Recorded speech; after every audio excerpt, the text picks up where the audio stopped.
عليكم ورحمة الله وبركاته. ازيكم يا حبايب قلبي؟ عاملين ايه؟ اللهم صل وسلم وبارك على سيدنا محمد وعلى آله وصحبه وسلم.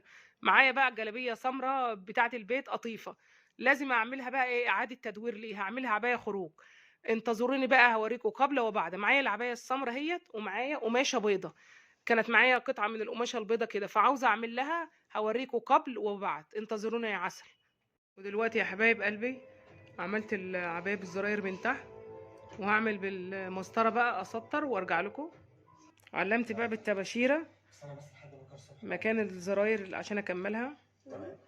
اهي والعبايه لكم وانا بعمل الغرزه سراجه، هتشوفوها في الاخر. حطوا اللايك يا جماعه.